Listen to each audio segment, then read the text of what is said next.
Okay, so we have our blueberries ready to go. We get our blueberries from a local blueberry farm. They also have blackberries as well. And in this container is 2 pounds, which equals out to 6 cups of blueberries, which is what we need for our recipe today. Now, once you have your blueberries all measured out, you want to go ahead and make sure you rinse them all off and de-stem any of them that might still have the stem in there. And we are doing a double batch today. I'm going to go ahead and wash the first 6 cups. And the blueberries from this farm always have really good tasting blueberries. And actually, next weekend, they are opening up picking for the blackberries. So we're hoping to go ahead and get some blackberries as well. Now, some of these blueberries are a little riper because we kind of let this first batch of berries go a little bit. So we're just going to be careful. But like, you'll want to make sure you get, like this one here has the stem in it. You just go ahead and you just pull it off. We're just going to make sure we have all the stems off of them. And when we get them all washed off, we'll be right back. So here we have our first 6 cups of washed and de-stemmed blueberries. After we had them all washed and got rid of some of the ones that weren't quite good, we had to go ahead and add some more to make sure we had 6 cups of our blueberries. And now we're going to go ahead and dump these into our pan and go ahead and get our next set ready to go, since we are making a double batch.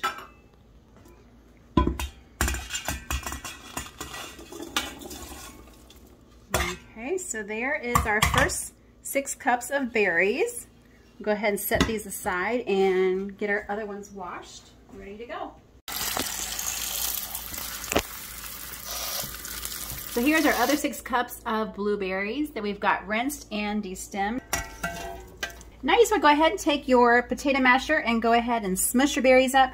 Usually we like to use our one that is a round circle and flat, but today this is the one that we are using because I couldn't find my other one. Okay, we have our berries all smushed up, and now we're going to go ahead and use our immersion blender. Chris doesn't like chunks in his jam, so we're going to go ahead and give it a mix.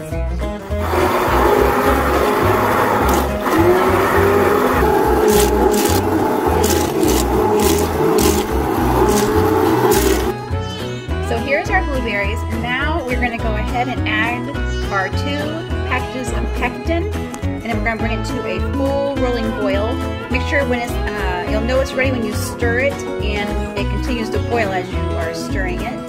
And we are going to be adding 2 packages of our pectin because we are making a double batch. And so there's our first packet of pectin. And we're going to go ahead and add our second, and we will go ahead and let it boil. And you do want to make sure while this comes to a boil, make sure you stay with it and keeping it stirred, because it will burn on the bottom of the pan. And that's why it's important when you are making your jam to have a heavy bottom pan. It does help with the process of not burning. And once we have our pectin all stirred in, we'll go ahead and start the process of bringing it to a boil. In fact, we can go ahead and turn our burner on now. Okay. And we will bring you guys back when it comes to a rolling boil. Okay, so now we're going to go ahead and measure out our sugar. And now for each batch, it takes 4 cups each, so we're going to have a total of 8 cups of sugar. Let's go ahead and get our first 4 cups.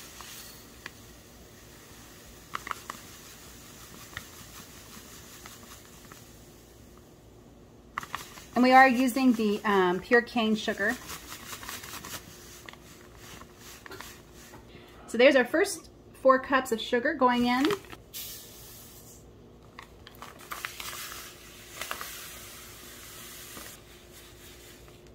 We have our second 4 cups of sugar. I'm going to go ahead and add it to our bowl.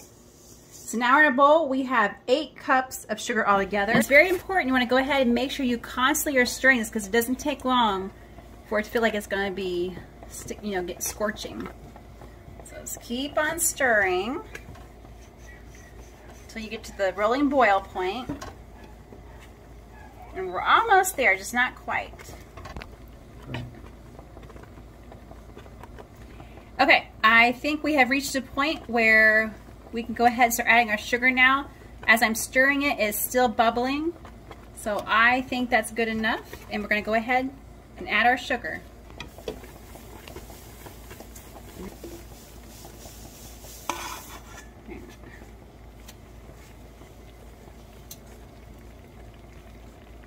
And make sure you stir this up really well and get it all mixed in really good. Okay, go ahead and keep stirring this, and then once it comes back, returns to a boil, a full boil, you're going to go ahead and you're going to boil for exactly 1 minute and keep stirring the whole time.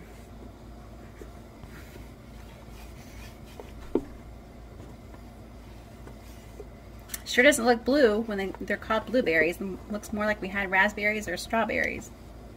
So while we have been preparing our blueberries and boiling them on the stove, we went ahead and put water into our water bath canner, and we have our jars in there so they're getting good and hot. Because you want to make sure you always have hot jars when you're putting in your. You want to make sure you always have hot jars when you're putting in your hot liquid. Okay, our blueberries are now boiling, so we're going to go ahead and set our timer for a minute and keep stirring for the full minute.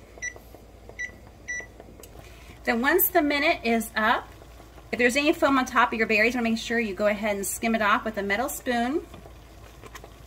And then after we're doing that, we're going to go ahead and ladle into our hot jars and get ready to put them into the canner. And we went ahead and took our blueberries off the stove. And actually, I don't think that we really have to worry about the foam this time around. So now we're going to go ahead and ladle them into our hot jars.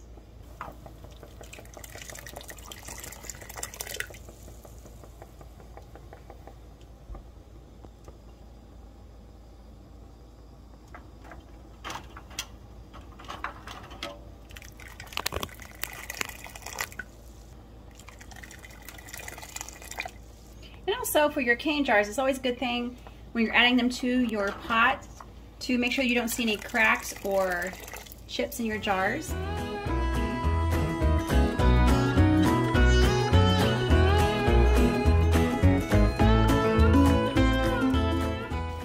And we still go ahead and put our lids in a pan of hot water. It doesn't have to be boiling.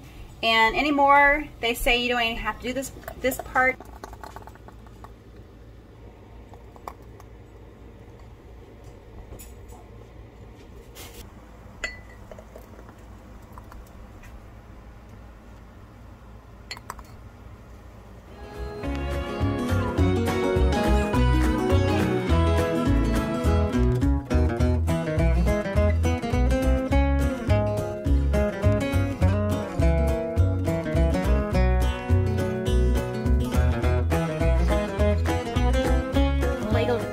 Our half-pint jelly jars, and you want to make sure you have at least a 1/4 inch headspace, which I think we are good at. So we have 12 jars that are ready to go ahead and put into our water bath canner. Make sure that you take a clean paper towel or a rag with some white vinegar, and it's really important to wipe around the edges of your jar so they have a proper seal.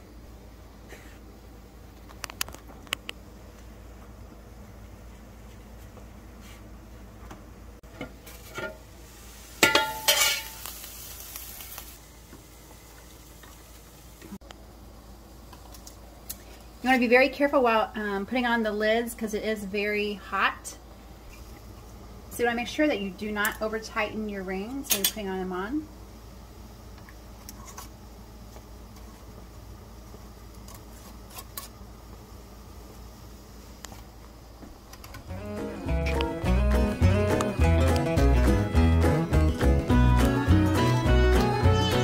And after all your jars are placed into your canner, you want to make sure that you have at least 1 inch to 2 inch amount of water over top of the jars.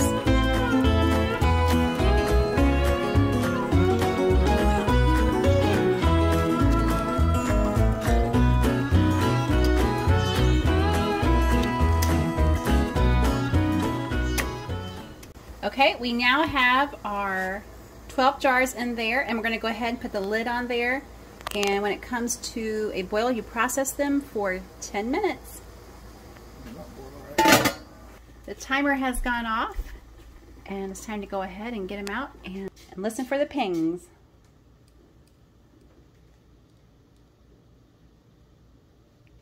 And when you get jars out of the canner, you want to make sure you don't set them directly onto a cold countertop. You want to have, like, you know, a mat.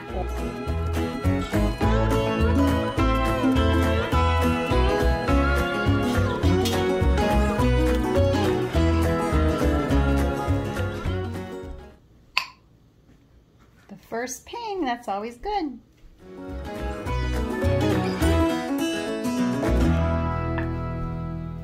Number 2. So there you go. There is all 12 jars of our blueberry jam. So if you haven't already, go ahead and give this video a thumbs up and subscribe.